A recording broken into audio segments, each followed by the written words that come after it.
Terima kasih untuk Anda yang masih bergabung bersama dengan kami dan di segmen ini kita akan review jalannya perdagangan di sepanjang hari ini. Pemirsa, di mana harga saham gabungan masih rebound signifikan dan sudah menembus di level 7.800-an. Dan kami ingatkan kembali Anda masih bisa berpartisipasi di WhatsApp interaktif di 0812 di 8788 di 3723 seperti yang tertera di layar televisi Anda nantinya. Dan saat ini kami sudah terhubung melalui Zoom bersama dengan Ibu Liza Kamelia Suryanata selaku Head of Research at Kiwom Sekuritas Indonesia. Kita akan langsung sapa saja. Ibu Liza, selamat sore. Apa kabar, Ibu? Halo, selamat sore Mas David. Terima kasih, baik-baik. Terima kasih Ibu sudah meluangkan waktu di IDX Channel. Hari ini lanjutan penguatan signifikan untuk indeks harga saham gabungan masih terus terjadi intraday 7.800. Kemudian level intraday tertinggi juga di sepanjang 2025 sudah terpecahkan juga sepertinya Ibu. Bagaimana Anda melihat dari sisi pergerakan teknikal penguatan signifikan yang terjadi di sepanjang perdagangan hari ini? Oke, jadi ini sepertinya apa yang didengung-dengungkan oleh banyak pelaku pasar, investor trader nih, bahwa ada harapan IHSG menuju 8.000 menjelang hari ulang tahun kemerdekaan RI ke-80 itu mungkin akan bisa menjadi kenyataan. Karena ya, or at least sebelum kita mencapai level angka bulan tersebut, ini IHSG memang lagi testing resistance di sekitar angka all time high, semakin mendekati 7910 tepatnya ya. Ini yang menjadi level all time high kita waktu di tahun 2024 sekitar bulan September ya. Nah, kalau dari pola pergerakannya untuk at least mid to long term view ya, IHSG ini ketika sudah menembus neckline di sekitar 7240 ini memang jalannya lebih leluasa ya. Cuman beberapa hari terakhir kesannya memang agak tertahan di 7680. Well, harus saya akui hari ini juga saya cukup surprise malah IHSG-nya ngegas langsung menuju 7800 instead of ragu-ragu seperti biasanya begitu ketika sudah mencapai resistance. So, dan kabar baiknya adalah kenaikan ini justru juga dibantu oleh sektor banking, sektor keuangan yang merupakan tulang punggung IHSG. Dan saya lihat juga dalam sepekan terakhir asing sudah masuk lagi ke market Indonesia setelah bisa dikatakan sekian purnama lamanya ya, mereka tidak kelihatan batang hidungnya, sekitar 2T sepekan terakhir. Jika pembelian ini konsisten, let's say another 2T lagi selama seminggu, maka ini akan menghapuskan nilai net sell asing sebesar sebulan terakhir. Menjadi akhirnya positif selama sebulan. Begitu Mas David. Oke, untuk jangka pendek terlebih dahulu Ibu, di tengah sentimen positif tadi asing mulai masuk, pertumbuhan ekonomi kita juga di atas ekspektasi, dan kemudian juga ada sentimen indeks MSCI kemarin juga ikut menjadi penopang indeks harga saham gabungan untuk sampai di level ini. Di sisi lain investor menantikan rilis data inflasi Amerika di Juli 2025. Masih ada tantangan dalam jangka pendek, kalau tidak salah di Selasa waktu setempat Amerika akan mengumumkan data tersebut. Nah, di tengah beberapa kemungkinan yang akan terjadi, kemana arah indeks harga saham gabungan dalam jangka pendek terlebih dahulu Ibu? Oke, berarti nanti malam jam 19.30 WIB itu sejatinya mungkin akan keluar angka US CPI, tapi mungkin ini sudah banyak price in ya di market ya.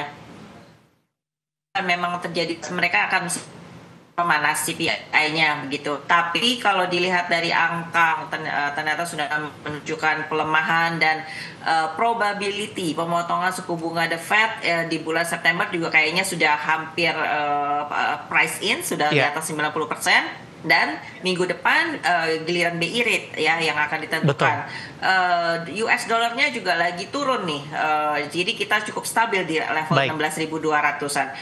Kemungkinan jadi market juga cukup antisipatif.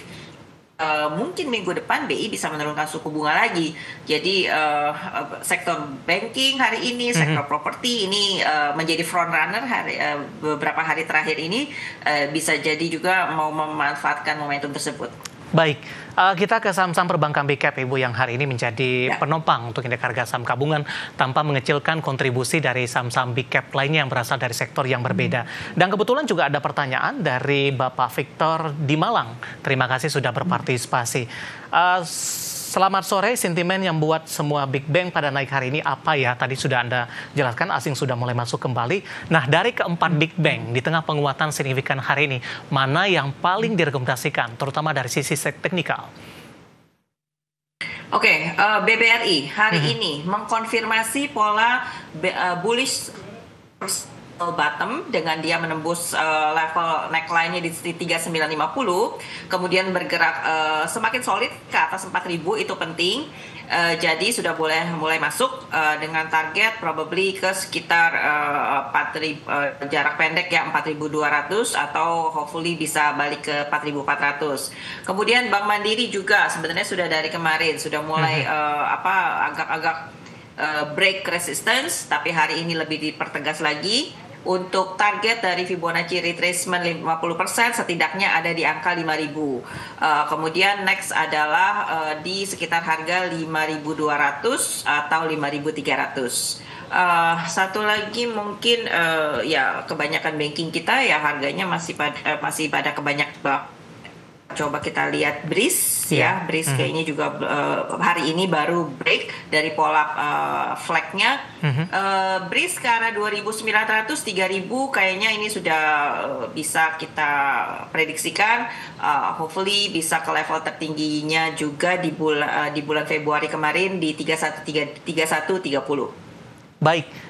Sisi lain yang cukup menarik Ibu Liza, selain saham-saham perbankan big cap dan turunnya ada BRIS tadi, kemudian BBTN hari ini juga melesat. Perbankan digital hari ini juga mengalami kenaikan signifikan. Arto menguat di 10%, BBHI hari ini tertekan, tapi untuk yang lainnya ada Agro hari ini juga mengalami kenaikan di 15,60%. Dan satu lagi saya akan coba cek ini perbankan digital lainnya. Secara keseluruhan bagaimana Anda melihat apakah memang perbankan digital ini cukup layak di tengah penguatan signifikan hari mengingat kinerja mereka di semester pertama 2025 cenderung meningkat secara signifikan?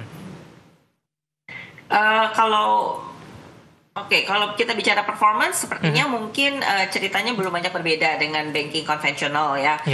Tapi ini mumpung lagi ada momentum positifnya, maka banking saya rasa baik konvensional maupun digital ini juga ikutan naik gitu. So buat Bank Jago Arto.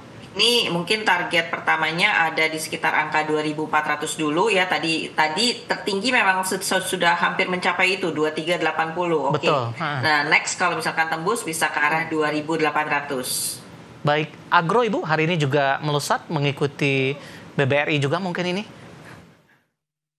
Ya, kalau Bank Agro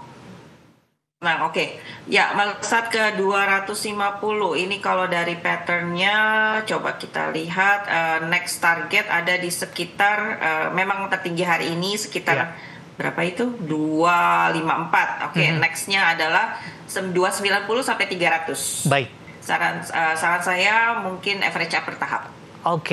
Di luar dari saham-saham perbankan Ibu, beberapa sektor lainnya hari ini ikut menjadi penopang, di antaranya infrastruktur. Yang cukup menarik ada Telkom, hari ini melesat di atas 6%. Dan kemungkinan ini merupakan penguatan harian salah satu yang tertinggi ini. Di 3.100 sudah disentuh hari ini. Sebelumnya Telkom cukup sulit untuk menembus di atas level 3.000-an dan banyak bergerak di 26, 27, dan 28. Analisis dan rekomendasi Anda untuk Telkom? Rasanya memang sudah lama saya nggak rekomen blue chips ya sampai akhirnya hari ini gitu.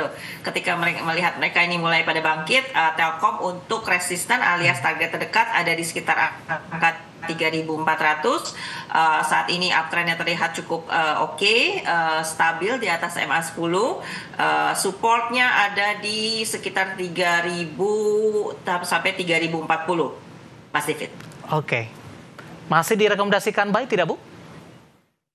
Singkat saja. Masih boleh untuk jangka pendek dari sejak bottomnya April itu berjalan uptrend di dalam pola channel.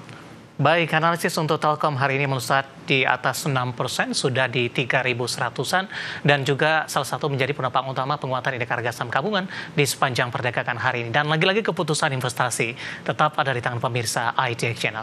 Ibu Liza, kita akan jeda terlebih dahulu, nanti kita akan coba lihat saham-saham pilihan apa saja yang Anda rekomendasikan, dan pemirsa kami akan segera kembali sesaat lagi.